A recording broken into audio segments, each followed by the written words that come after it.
Ajay Khurana district president BJP Poonch.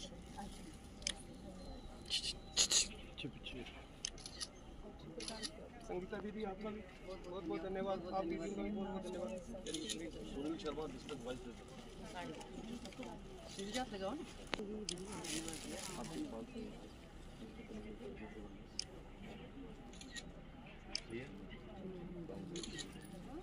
Naresh Sharma जिला महामंत्री। आपका भी स्वागत है। आपका भी स्वागत है। उधर ही आगे चलते हैं। चलो उधर ही आ रहे हैं आराम से। कैसे लग रहा है?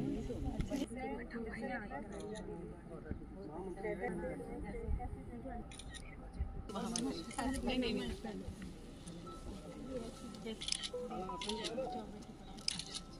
मैं करना सुना कर रहा हूँ। मैं रिसीव कर रहा हूँ। अपना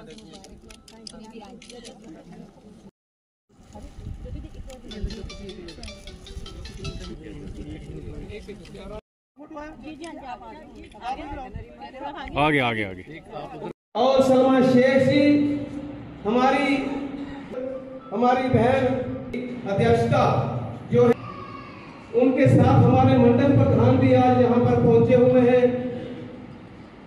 हमारे यहाँ के सीनियर सिटीजन जो हमारे बीच में बैठे हुए, हमारे बुजुर्ग करके जो काम कर रहे हैं हमारे बीच में, सुनील शर्मा जी वाइस प्रेसिडेंट बैठे हुए, कैप्टन, और हमारे साथों के साथ में दिवाली हो, उनके मुंह में मिठाइयां दे करके हम यहाँ पर बनाते हैं।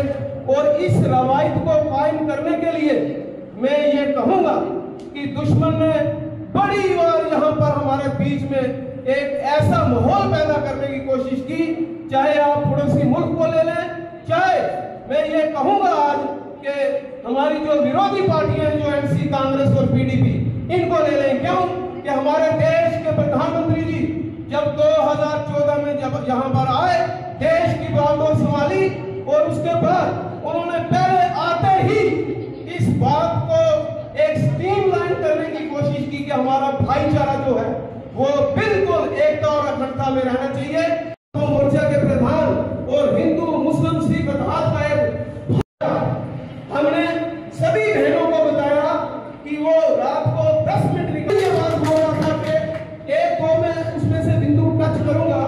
एक जो उसमें एक बिंदु दिया गया है कि जो भारतीय जनता पार्टी जम्मू कश्मीर में चुनाव लड़ रही है और बहुत अच्छे से लड़ रही है, और महिला मोर्चा का हमारे पास दायित्व है। तो महिलाएं यहाँ पर 50% से ज़्यादा महिला वोटर है, और महिला वोटर कैसे भारतीय जनता पार्टी के पक्ष में वोट करें, मोदी जी के योजनाओं पे वोट करें, और भारतीय जनता पार्टी का जो एजेंडा है, चाहे वो महिलाओं को 18,000 जो घर की बुजुर्ग है उसको 18,000 रुपये देना हो, या साल में 2 सिलेंडर फ्री देना हो, उनकी पेंशन जो वृद्धावस्था पेंशन है उसको बढ़ाने की बात हो, बहुत सारी चीज़ें मैनिफेस्टो में भी हैं। तो सभी चीज़ें देखते हुए आगे आने वाली जो पीढ़ियाँ हैं उनके लिए एक अच्छा विकसित जम्मू कश्मीर हमको देना है। उसके लिए महिलाएं भारतीय जनता पार्टी के पक्ष में वोट करेंगी, और कैसे हम लोग वहाँ जाएंगे और कैसे हर एक बूथ पर जाकर हम महिलाओं को कन्विंस करें कमल के फूल को वोट करने के लिए। और पुंछ में जो चुनाव लड़ रहे हैं चौधरी अब्दुल गनी जी, उनको वोट करने के लिए और भारी मात्रा से उनको जिताने के लिए, इसलिए आज यहाँ पर पुंछ में बैठक हमने। मैम, जैसे कि 25 तारीख को चुनाव है और चुनाव से पहले आपका पुंछ आना और ज़्यादातर महिलाओं से मिलना, किस तरह का महिलाओं का रुझान जो है वो देखा जा रहा है?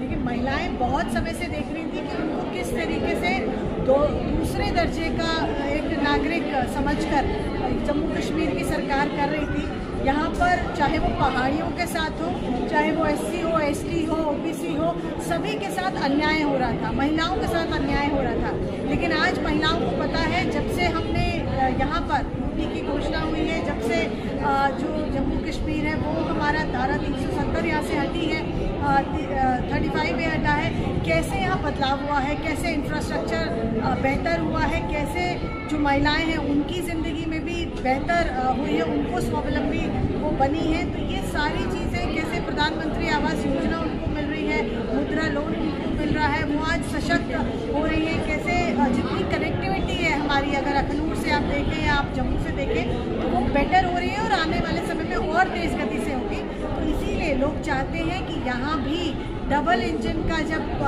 जो एक सरकार बनेगी वो और तेज़ गति से काम करेगी। इसलिए जनता भी चाहती है कि हम यहाँ से अपना जो कैंडिडेट है, हम जो जम्मू कश्मीर से है, क्योंकि जम्मू कश्मीर में सरकार भारतीय जनता पार्टी बनाने वाली है, तो यहाँ पर अपना उम्मीदवार जो है वो भी भारतीय जनता पार्टी का हो और सेंटर में मोदी जी बैठे हैं, तो एक डबल इंजन की सरकार यहाँ और बेहतरी से विकास करेगी। Thank you.